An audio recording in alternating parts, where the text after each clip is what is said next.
So the question is, give an account of the events surrounding the pledges of Aqaba and the main details in them. How were these pledges important for the future community of Muslims? Remember the previous question, I'm going to repeat it again, that it was about the importance of the pledges for the Prophet. The difference here is that we are talking about the importance of the pledges for the future community of Muslims. Don't mix up with the future community of Muslims at present day, the modern day Muslim. No, the future community at that time. Clear? Now I'm going to go to my slide. First of all, we can also say that for those Muslims, for the community of Muslims that were going to go there, they have a safe haven.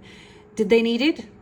Yes, they needed it exactly the same way as the Prophet needed it. Remember, they were facing persecution. They were being, tortured, bullied, and, they were not allowed to live freely or practice religion freely. Free practice.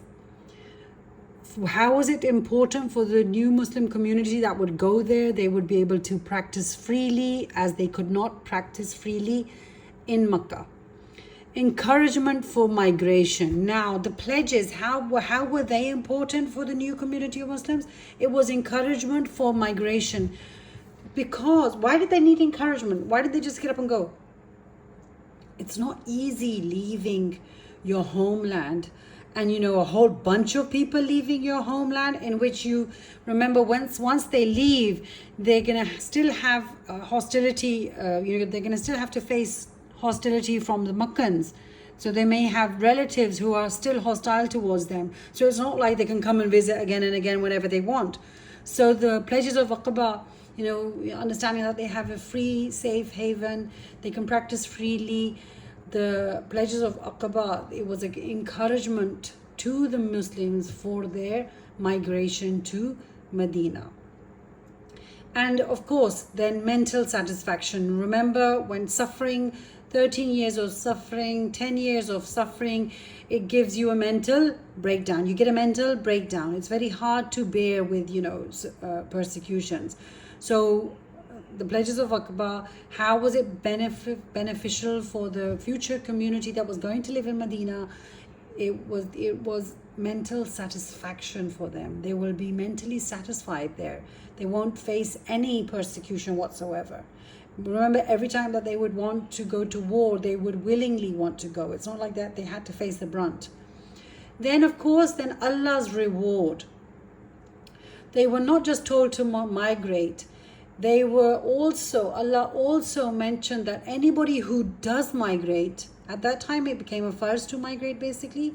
So anybody who does migrate, Allah announced that there will be a reward for them. Nobody can compare to the original Muslims who took the initiative to adopt Islam, who took the initiative to migrate to Medina.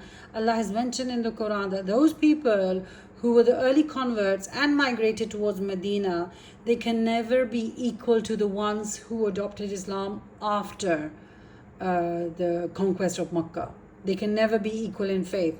Who is going to have the higher faith? Those that migrated in the way of Allah. Because at that time it was first, and once they migrated and Islam spread throughout, then migration was no longer first upon the Muslims.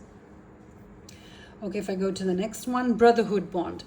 And for them, this pledge, how was it important that when they did migrate, because of this pledge that we will look after you, we are inviting you, we are going to care for you, we will support you, a brotherhood bond was established between the Ansar. The Ansar were from Medina.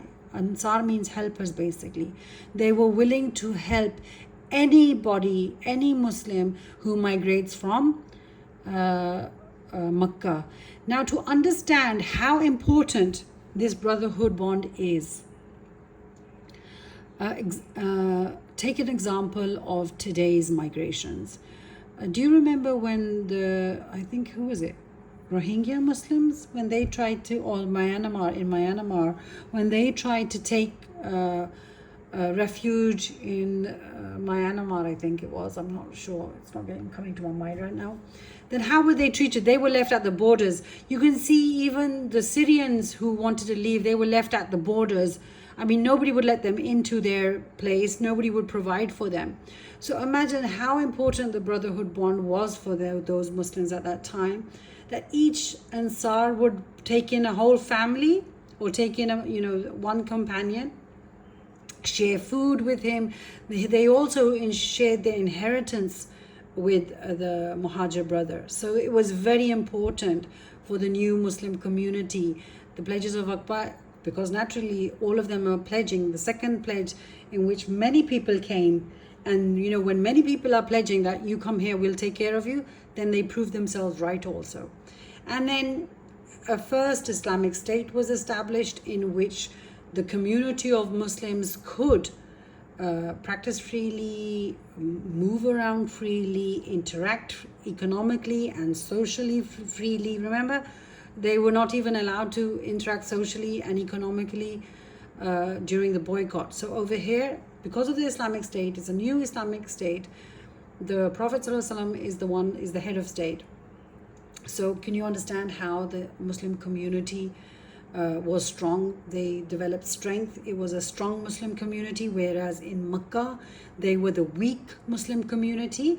They were strong in Iman but weak in strength in the form of force in which they could protect themselves.